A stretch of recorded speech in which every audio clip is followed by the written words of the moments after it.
అక్కడ ఫ్రూట్స్ గానీ అవి గానీ ఇవి అన్ని పలహారాలాగా ఇస్తారు. అవే తింటాం మేము. కుక్క పిల్ల ఉంటది మా దగ్గర భైరవ్ అని చెప్పి, ఆ కుక్క పిల్ల కొంచెం రైస్ పెడతాము. ఓకే. సో ఇక్కడ మధ్యలో అప్పుడప్పుడు గతంలో కూడా అఘోరియమ్మ చెప్పుకొచ్చింది, బహుశా మీరు కూడా చూసే ఉంటారు. శివాలను తింటాను, నేను శ్మశానంలోనే పడుకుంటాను, ఎప్పుడు చూసినా శివనామ స్తోత్రం నేను పఠిస్తూ ఉంటాను, శివుని ఆజ్ఞతో నేను ఎప్పటికి బతుకుతూ ఉంటాను, సనాతన ధర్మం కోసం కష్టపడుతూ ఉంటానని చెప్పుకొచ్చారు. ఈ 10 రోజుల్లో లేదా ఈ వారం రోజుల్లో మీరు తనతో ఉన్నప్పుడు సో సనాతన ధర్మం కోసం మీరు పాటుపడిన విధానం ఏంటి? అట్ ది సేమ్ టైం శివనామ స్తోత్రం ఇవన్నీ ఎడబోయాయి మరి, అంటే ఇవన్నీ సాధ్యమైందా? శివాలను తినడము ఇవన్నీ కూడా తనే గతంలో చెప్పుకొచ్చారు, ఇవన్నీ ఎప్పుడైనా చూసారా మీరు? ఫస్ట్ ఆఫ్ ఆల్ అయితే నాకు తీసుకొచ్చిన దగ్గర నుంచి 12 జ్యోతిర్లింగాలు దర్శించుకో, తర్వాత నీకు నేను నేర్పించాల్సింది నేర్పిస్తా అన్నారు. అందుకని చెప్పి నేను ఫస్ట్ జ్యోతిర్లింగాలు దర్శించడానికి తీసుకెళ్లారు. ఓకే. సో ఇవన్నీ చూడలేదు ఎక్కడ కూడా మీరు?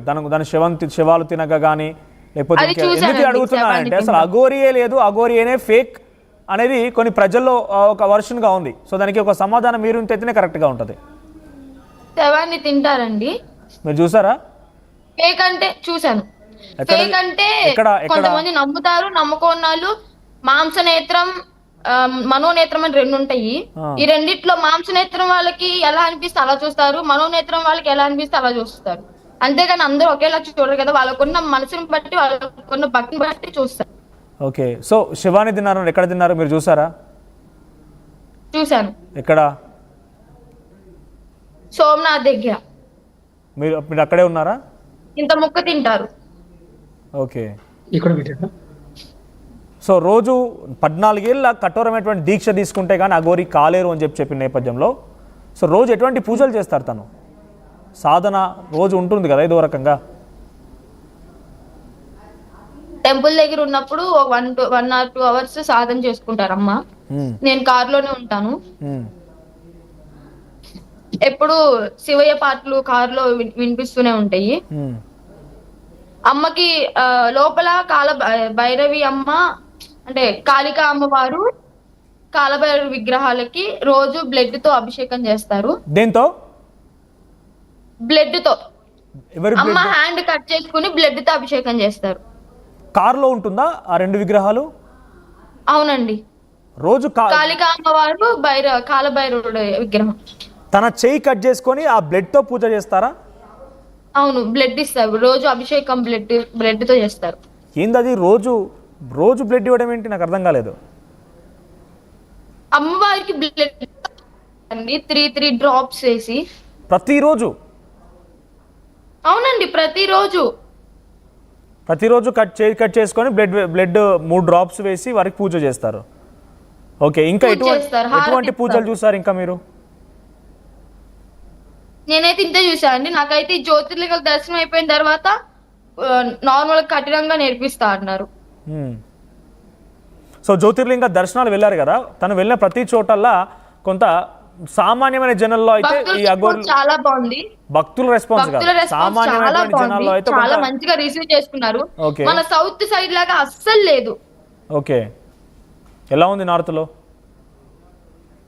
చాలా అంటే చాలా బాగుంది. అమ్మకి చాలా మంది భక్తులు ఉన్నారు. ఓకే.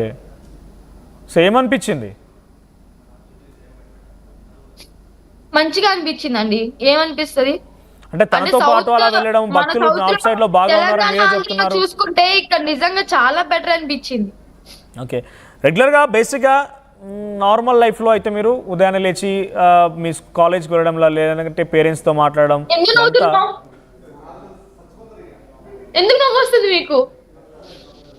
విష్ణు ఒక్క నిమిషం ప్లీజ్. విష్ణు ఒక్క నిమిషం మీరు ఆగండి, వర్షినితో మాట్లాడతాను నేను. వర్షిని ఏడవకమ్మా. వర్షిని బాధపడకు, ఏడవకు. ఫస్ట్లీ నీ నుంచి విషయాలు తెలుసుకోవడం కోసం ప్రయత్నం మాత్రమే, తర్వాత నీ ఇష్టం. నీ పేరెంట్స్ దగ్గర పేరెంట్స్ని కాపాడుకుంటావా, పేరెంట్స్తో ఉంటావా, పేరెంట్స్ దగ్గరే నీ తదుపరి జీవితం ఉంటుందా ఏంటనేది కాస్త ఆలోచించుకో. ఇది ఎవరో చెప్తున్నారనో, ఎవరో ఫోర్స్ చేస్తున్నారనో, ఎవరో బలవంత పెడుతున్నారనేది కాదు. నీ తల్లిదండ్రులు కూడా ఒక్కసారి ఆలోచించు. ఎందుకంటే ఇంత దాన్ని చేసి నిన్ను కష్టమో నష్టమో వాళ్ళ దగ్గర ఉన్నా లేకపోయినా చదివించి నేను స్థాయికి తీసుకురావాలని ఒక ఆలోచనతో ఉన్నవాళ్ళు. మహా అయితే నీకు 2 నెలల క్రితమో నెల క్రితమో ఈ అఘోరి అమ్మ పరిచయం అయి ఉంటుంది. సరే, నీకు నిజంగా ఇష్టం ఉండే సాధన చేసుకోవాలనుకున్నా కావచ్చు, కానీ అఘోరి అమ్మ రాక మునిపే అసలు అఘోరి అనే పదం తెలియక మునిపై ఆల్రెడీ సాధనలో ఉండిపోయావు, ఆ సాధన నేర్చుకుంటూ ఉన్నావు, రైట్? అవును. రైట్. సో ఇప్పుడు ఏం చెప్పాలనుకుంటున్నావు మరి? అఘోరి అమ్మతో ఈ ప్రయాణం నచ్చిందా నీకు? నీ రెగ్యులర్ లైఫ్ నచ్చిందా? నేనేం ఇబ్బంది పడట్లేదు, నాకు నచ్చింది. నేను అమ్మతోనే ఉండాలనుకుంటున్నాను. దయచేసి నన్ను మళ్ళీ అమ్మ దగ్గర పంపించండి. మీరు ఎన్ని హాస్పిటల్స్ తిప్పినా, ఎన్ని పూజలు చేయించుకున్నా, ఇప్పుడు ఎక్కడున్నారు మీరు? ఇప్పుడు మీరు ఎక్కడున్నారు? ఉజ్జయిన్ లో ఉన్నారండి, ఒక హోటల్ రూమ్ లో పెట్టారు. ఎన్ని హాస్పిటల్ అంటున్నావు? ఏం హాస్పిటల్, ఏమైంది? వీళ్ళు నన్ను ఇప్పుడు ఇక్కడ నుంచి హాస్పిటల్ తీసుకెళ్లి చెకప్ చేయిస్తారంట, ఏదో పూజలు చేయిస్తారంట కేరళ తీసుకెళ్లి. మళ్ళీ వీళ్ళ మాట అప్పటికి వినకపోతే, నా మైండ్ మారకపోతే వీళ్ళ మాట వినేలాగా మందులు పెడతారంట. అటువంటి ఉంటావా జనరల్గా అట్లాంటి? నేను అబద్ధం చెప్పట్లేదు. మార్నింగ్ వీళ్ళు మాట్లాడుకున్న మాటలే నేను చెప్తున్నాను. బట్ నేను వాళ్ళతో కూడా మాట్లాడతా. నువ్వు లైవ్ లో ఉన్నావు, ఇప్పుడు నిజంగా నీకు ఏదైనా జరిగిన చెప్పు. వినండి, ఇవన్నీ మార్నింగ్ వీళ్ళు మాట్లాడుకున్నవే. రాత్రి అఘోరమ్మను పట్టుకోవడానికి వచ్చినప్పుడు కూడా ఒక వెప్పన్ ఒకటి కొనుక్కుని వచ్చారు అఘోరమ్మను పొడవడానికి. మా అమ్మ మీద ఒట్టేసి చెప్తాను, ఆ వెప్పన్ కూడా చూపించారు. పోలీసులతో దొరికింది కాబట్టి బతికిపోయిందన్న, ఒక్కడే దొరుకుంటే మాత్రం పొడి చేసేదాన్ని అని చెప్పి మాట్లాడుకున్నారు. ప్లస్ ట్రైన్ లో వచ్చినప్పుడు ఇవన్నీ మాట్లాడుకున్నారు. నా చైన్ లాక్కున్నారు, అమ్ముకున్నారు. కాదండి, ఇవన్నీ నేను విన్నవే చెప్తున్నాను మీకు. ఓకే, వాళ్ళ సొంత అన్నయ్య మాట్లాడతారంటండి. మాట్లాడతాను. హర్ష, విష్ణు మీతో మాట్లాడతాను ఒకసారి. హర్ష నేను మాట్లాడతాను ఒకసారి, వర్షినితో మాట్లాడించండి. మీతో మాట్లాడతాను, నేను మీతో మాట్లాడతాను. హర్ష మీతో మాట్లాడతాను నేను, మీ ఒపీనియన్ కూడా తీసుకుని ఒకసారి వర్షినితో మాట్లాడించండి. వర్షిని ఏదో చెప్తోంది కదా, మీ దగ్గర నేను వస్తాను మళ్ళీ.